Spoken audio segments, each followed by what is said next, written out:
इसी रूप में आएगा।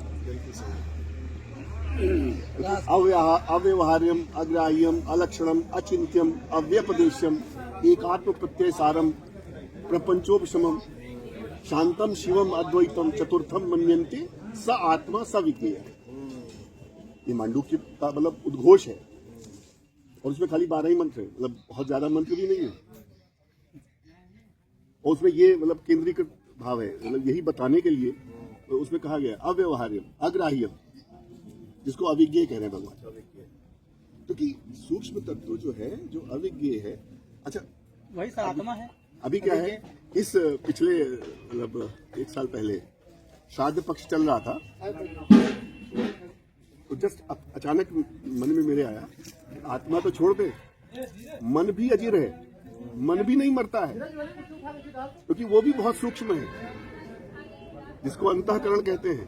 क्योंकि वो इतना सूक्ष्म है, जिसका चिंतन करता है वही रूप रख लेता है वो। अगर हम हाथी का चिंतन करें तो हाथी रूप हो जाता है वो। अगर हम परमात्मा का चिंतन करें तो परमात्मा रूप हो जाता है। अच्छा, भगवान कहते हैं गीता में, इंद्रियाणाम मनश्चास्मि, इंद्रियों में मैं मन हूं।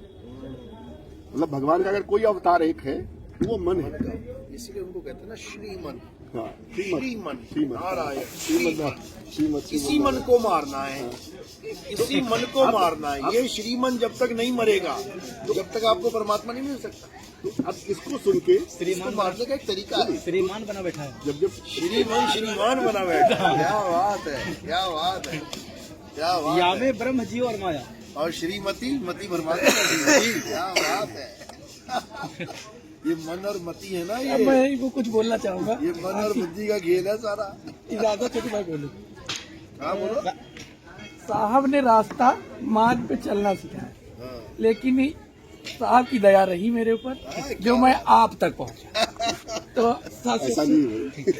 देखो ऐसा ही होता है, पुराना गुरु जो होता है ना, पुराना ज्ञान देने वाला, वही आगे का रास्ता खोलता है। 10वीं का गुरु ही आपका 11वीं का द्वार खोल सकता है, 11वीं का गुरु 11वीं का द्वार नहीं खोल सकता। आपको तो 2 साल तो लगे। 11वीं के गुरु के पास चले, गुरु जी द्वार खोल दो, फिर एडमिशन ले लो, वो क्या कहेगा? 10वीं का सर्टिफिकेट दिया पहले। अगर 10वीं का सर्टिफिकेट है तो तुझे 11वीं में एडमिशन मिलेगा। तो दरवाजा किसने खोला? 10वीं वाले। मैं गुरु जी कुछ तो प्राइमरी का ज्ञान लिए बैठे खाली हाँ? खाली प्राइमरी ज्ञान लिए बैठे हैं। मन को कैसे मारा जाता है? मन को मारने की विद्या ही कबीर साहब के पास है जी। ये मन ना ब्रह्मा जी से मरा, ना विष्णु जी से मरा, ना शंकर जी से मरा। नहीं अरे माया महा ठगिनी हम जानी, केशव के कमला बन बैठी और शिव के भवन भवानी, योगी के योगिन बन बैठी, ब्रह्मा के ब्रह्मानी। माया को तो बगल में बैठा रखा है और कह रहे हो कि मन मर जाएगा। कभी नहीं मरेगा। अच्छा, सपना तो कह रहे हैं कैसे मरेगा? मन को मार गगन चढ़ जाई, मान सरोवर बैठ नहाई। जब ये भेद समझ में आ जाएगा जीवात्मा के, तब मरेगा ये मन। क्योंकि ये मन कहाँ से ताकत ले रहा है? जीव से ही ताकत ले रहा है। ये जीव से ही ताकत लेके जीव को ही गुलाम बना दिया इसने। साहब जो है यहाँ कह दिया कि मेरे नैहर की उल्टी रीत। अभी किसी दरवाजे बैठ जाओ और 3 बार कह दो राम नाम सत्य है, सत्य बोलो मुक्त है, राम। अरे लाठी उठाएगा और कहेगा अभी दौड़ा लेगा, वो दौड़ा लेगा, छोड़ेगा नहीं। राम नाम से नफरत हो गई है लोगों को। वो कहते हैं जन्मदिन में मत बोल देना राम नाम। क्यों नहीं बोल देना? वहाँ भैया की जय बोलना, वहाँ भैया की जय बोलना। भैया गए तो भी मुंह बन जाएगा। क्या गए? भैया की जय बोलो। क्यों? राम नाम वाले ही अपने बर्थडे में या अपने किसी त्योहार में या अपने किसी अच्छे खुशियों के पलों में राम नाम सत्य है नहीं बोलते जी। राम के ही पुजारी वो डरते उससे हैं। डरते हैं। कहते बताओ, ये- जो ये- सत्य जयकारा 24 घंटे होना चाहिए। उसको कहते हैं ये मरने उसको कहते का हैं ये कलमा है। मरने पे लगाओ इसको। कहा है मरने का कलमा है। मरने का कलमा है। इसको मरने का कलमा बोल दिया। ये मरे में केवल बोला जाता है। राम नाम सत्य है, वो 24 घंटे। तब साहब कबीर सत्य है, साहब कबीर साहब कहते थे कभी कि झूठ हो ही नहीं सकता। कबीर साहब कहते थे कि साँच कहो तो मारन था मैं, और झूठ कहो पति आई। बस झूठ का खेल है ना। हाँ, झूठे देखो, जबकि झूठी सिंपल सी माया। बात है, मन और माया की ये सृष्टि है। तुम्हें लग रहा है कि तुम ये हो, जी। तुम्हें लग रहा है कि तुम ये हो, असल में यही श्रीमन है। खेला इसी का है। ये श्रीमन बैठे हैं सारे, और जो लेडीज है वो श्रीमती बैठी हुई हैं। जी। ये मन साकार रूप में आदमी है और निराकार रूप में माया, ये साकार रूप में माया औरत है। मन और माया की सृष्टि है। गीता में बोला है, हे अर्जुन, मैं ही हर गर्भ में, प्रकृति के गर्भ में बीज रोपण करता हूँ। कैसे करते हैं बताओ? कृष्ण जी आगे बीज रोपण कर रहे हैं क्या? कैसे कर रहे हैं भाई? हमारी दादियां, हमारी नानियां, हमारी परनानियां, हमारी लकड़ नानियां, उनके गर्भ में बीज किसने स्थापित किया? कृष्ण जी आए थे क्या? कृष्ण जी आए थे। वो तो कह रहे हैं गीता में कि मैं ही प्रकृति के गर्भ में बीज डालता हूँ। प्रकृति मतलब क्या है? ये माया ही प्रकृति है भाई। अष्टांगी ही प्रकृति है। अष्टांगी के मतलब ये नहीं कि हाथ हाथ बना दिए। अष्टांगी, अष्टांगी जिस दिन समझ में आ गया ना, उस दिन धरती हिल जाएगी सबकी। अष्टांगी को बना दिया शेरा वाली माता। अष्टांगी का मतलब है 8 अंग है जिसके। कौन है? 5 तत्व 3 गुण अष्टांगी है। 5 और 3 8, ये सब अष्टांगी ही बैठी हैं। 5 तत्व है तुम्हारे पास, 3 गुण है, तो तुम अष्टांगी हो। ये माया, इसीलिए काया को माया बोला गया है, समझे? इसलिए साफ बोला गया बिल्कुल। जब तक मन और माया का खेल खत्म नहीं होगा, जब तक तुम्हारा खेला कभी शुरू हो ही नहीं सकता। क्योंकि तुम जानती नहीं हो खुद को, मैं हूँ कौन, तो खेल क्या शुरू करोगे अपना?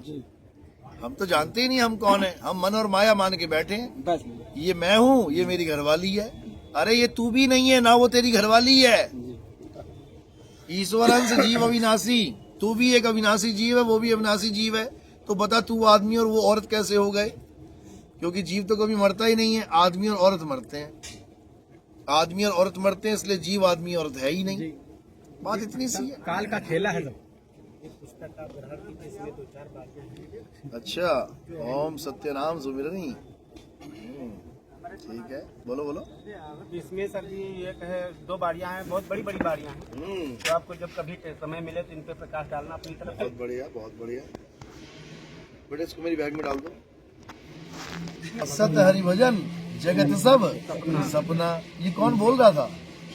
शिव जी। पार्वती कहाँ मिली थी उनको? शिव जी को पार्वती कहाँ मिली? विवाह में मिली, सपने में मिली। जगत सब सपना, जगत में तो मिली जी। अब सपने में पार्वती मिली और उसको घरवाली बना लिया, तो बताओ सपने को सत्य माना कि नहीं माना? भाई सपने में आपको कोई मिला, आप उसको घरवाली बना के बैठा लोगे, तो आपने सत्य मान लिया सपने को। अब आप उसके पति देव बन गए। पति देव बन गए, इसी को बोला है कि केशव के कमला बन बैठी और शिव के भवन भवानी, माया महाठगिनी हम जानी। बस यही दिक्कत है, जो माया के स्वामी बने बैठे हैं, हम उनको माया से परे समझ रहे हैं, हम उनको परमात्मा मान रहे हैं। परमात्मा ही माया से परे है। अरे ये जीव भी माया से परे नहीं है। जीव अविनाशी होकर भी माया से परे नहीं है। ये पारक सिद्धांत वाले कहते हैं जीव माया से परे है, जीव को जानो। जीव तो लिप्त है माया में।